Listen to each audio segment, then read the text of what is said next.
Hi. We're going to continue with our instruction of central idea and move a little bit into author's purpose. But we had a central idea and denotation connotation lesson yesterday. So we're continuing with central idea and then moving into author's purpose. So the central idea, remember, is the overall idea of the text. And yesterday we talked about finding the central idea by, excuse me, by looking at each sentence. What is each sentence about in a paragraph? If you were looking for the central idea of the paragraph, who is it about, or what is it about? And then from there, you can kind of figure out, okay, it's about this person or this thing, and then what's happening. So it's a who or what and what's happening all in one sentence. That's the central idea. Okay, so let's get started. This is from Edgenuity. So I'm moving ahead to one that is summarizing central ideas and purpose. Here is the instruction.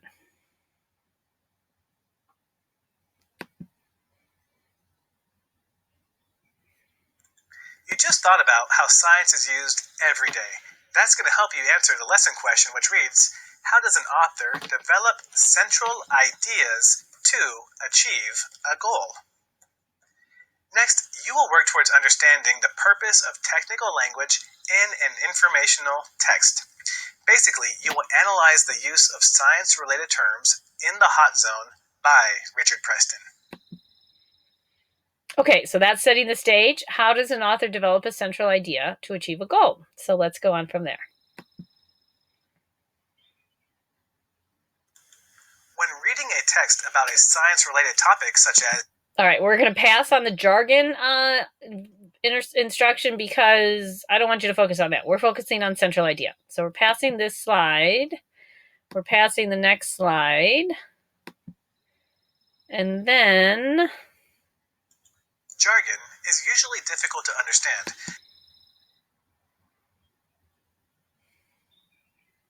Not yet. We're not there yet. Here we go, I think.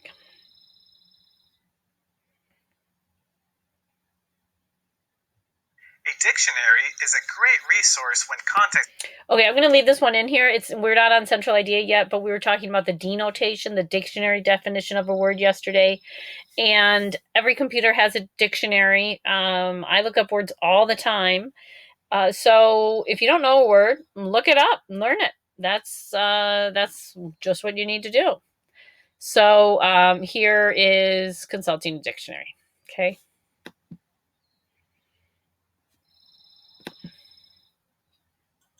You have just learned about how to use context clues and a dictionary to identify unfamiliar words in a text. That will help you answer this lesson question, which reads, how does an author develop central ideas to achieve a goal? In this next segment, you will learn how to find the central ideas and how to recognize an author's purpose. Okay, let's go. The central idea focuses around the author's point about a topic where the details offer support to further prove an idea. So basically, central ideas are the author's most important ideas in a text supported by key details. First, you need to locate the general topic of the text. Okay, let's stop for a second. So central ideas are the author's most important ideas. Obviously in a text, so you're reading something, supported by key details. So a central idea must be supported by key details. You don't just say something and then not support it in a text. You might say that when you're talking to a friend and not always have some supporting details, but in a text, you will always have them. And add this together by looking for details or words that support an idea. Also, you want to analyze bold-faced titles or headings for clues. Putting all this information, you will arrive at the central idea. Next, we'll identify a central idea using an excerpt. Let's read this passage from the Hot Zone. Once the he's going to read it, and then we'll stop as we go. Cells in a biological machine stop working, it can never be started again. It goes into a cascade of decay, falling toward disorder and randomness, except in the case of viruses. They can turn off and go dead. Then, if they come in contact with a living system, they switch on and multiply. The only thing that lived inside this monkey was the unknown agent, and it was dead for the time being. It was not multiplying or doing anything since the monkey's cells were dead, but if the agent touched living cells, Nancy's cells, it would come alive and begin to amplify itself. In theory, it could amplify itself around the world in the human species. First, let's determine the topic of this passage. The topic is virus cells in a biological machine or animal. Next, let's look. Okay, so hold on. So there was a lot of information there, and that's a very dense paragraph. So meaning there's a lot of information that we're not familiar with. So let's read it again to ourselves. You can read it out loud. You can read it silently, whatever you'd like. I'm going to put on the closed caption. And let's see if I can make this any louder. I think I can. There we go. Okay, so I'm going to read it alone. Well, I am reading it alone. I'm the only one here. But I want you to read it. Take this time to read it again because a lot of that stuff went right over my head. Okay.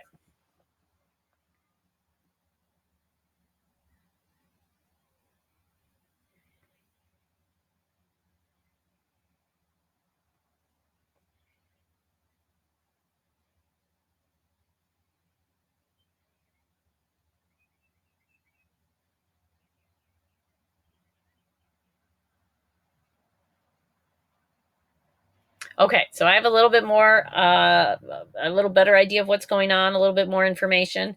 So let's see what's happening here. And he talked about let's locate words or ideas that support an idea. So first, cells in a biological machine. We know we're talking about cells, and we know we're talking about cells in a biology, a living thing, as opposed to a plant, I think. Locate words or ideas that support an idea. We have the phrase that reads, they switch on when they come in contact with a living system.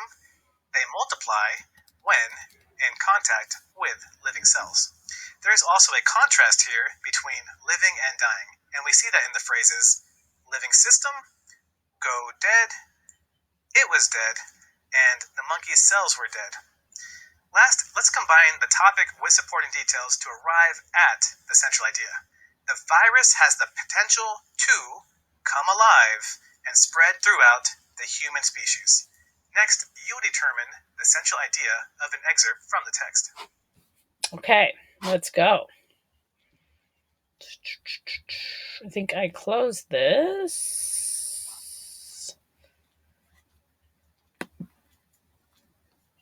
Is that the end of the instruction? Hold on, sorry, just a sec. You just thought of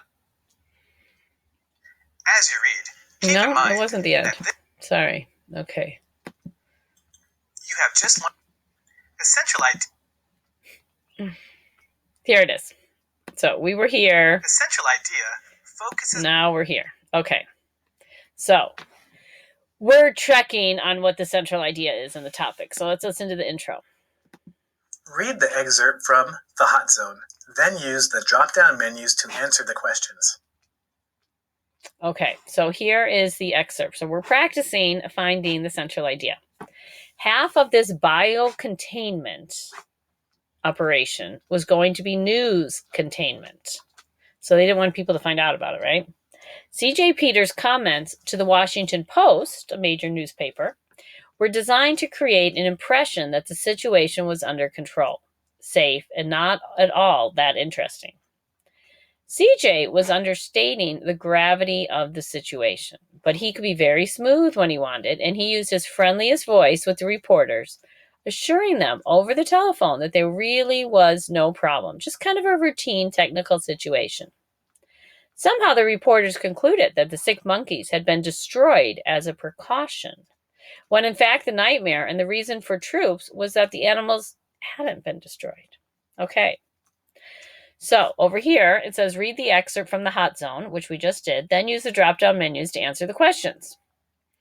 What is the topic of the passage? Is it about quality control?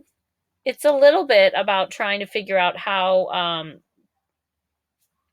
they can control the news. Is it about news containment? or news harassment? Well, it does say news containment right here. So let's go with news containment. What is the central idea of the passage? The truth needs to be kept from the news. The situation is under control. The situation was not under control. It doesn't say that. Or animals are dying everywhere. It doesn't say that either. So it's this one. Which detail supports the central idea? CJ's comments are designed to create an impression. The monkeys have been destroyed. That doesn't support that the truth needs to be kept. And there really was no problem. No, that's not true. So definitely this one. The need to keep the truth from the news is supported as a central idea when CJ understates the gravity of the situation at hand. Okay. Once you have a solid understanding of the central idea of a text, your next mission is to identify the author's purpose. You get insight into a text because it allows you to know why the author has told you these things. So, central idea is the overall idea the author has. Then, when we're looking at readings, we want to understand, well, why did the author write about this? What was the purpose the author was trying to make? Was the author trying to convince us of something? Was the author trying to inform us about something? Was the author telling us a story for entertainment purposes? So what was the purpose? Why did the author write the story? Okay, that's what we're talking about now. You also begin to think critically and analyze what is going on in the passage. To identify the author's purpose, you should ask yourself a few questions. First, what kind of text is this? Nonfiction is often written to inform readers, whereas fiction is often written to entertain readers. Next. Okay, those are two authors' purposes that he just talked about. One, if it's an article, an informational article, nonfiction, it's usually to inform, to tell us about something, to inform us about something. If it's a story of fiction, then it's usually to entertain. Okay, so inform or entertain are two that we found so far. Can never find a camera. Next question is, what is the central idea? This is the first step in reading. Oh. And lastly, you want to ask yourself, how does this text make me feel? By thinking about your feelings, that may give you a clue as to why the author wrote the passage. Let's read this passage now. As to whether the operation was safe, the only way to know was to try it. Peters felt that the larger danger could come from sitting back and watching the virus burn through the monkeys. Okay. There were 500 monkeys inside that building. That was about 3 tons of monkey meat. A biological nuclear reactor having a core meltdown. As the core of monkeys burned, the agent would amplify itself tremendously. So how do we identify the purpose again? We can take a look at the first question. It reads, what kind of text is this? Well, this passage is descriptive with several details. So we're getting the sense that we're learning about something that happened inside. Whether real or fictional, we may not know. The next question we want to ask is, what is the central idea? Remember, Peters is in a very dangerous situation, and we see that in the line that reads, the larger danger could come from sitting back and watching the virus burn through the monkeys. And then we want to think about how this text makes us feel. This scene is frightening and tensed. It seems like we're both being entertained and informed as the events unfold. Next, you will try identifying an author's purpose.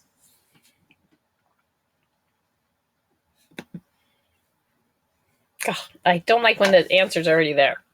Here are some central ideas from the reading. It is difficult to identify Ebola in dead specimens.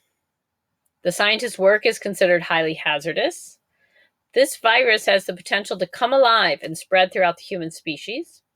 It is very important to keep the truth from the news. What is the author's purpose in writing this text? The text that he just read. And he said it had a lot of details. Once you have a solid understanding of the central... it had a lot of details. It had a lot of information. It was a scientific study. Those are all reasons why it was to inform. Okay. let's just see the little intro here. Read the list of central ideas from The Hot Zone by Richard Preston. Then, identify the author's purpose in writing this text.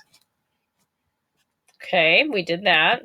In this case, the author's purpose is to inform readers about a historic event involving the Ebola virus. Okay.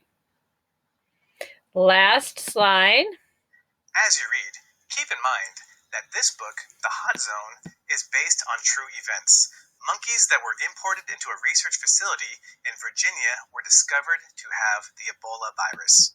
Okay, we're not going to read that story. So let me close this. Or actually, I'll just leave it there for a sec. Whoa, hold on. Here I am.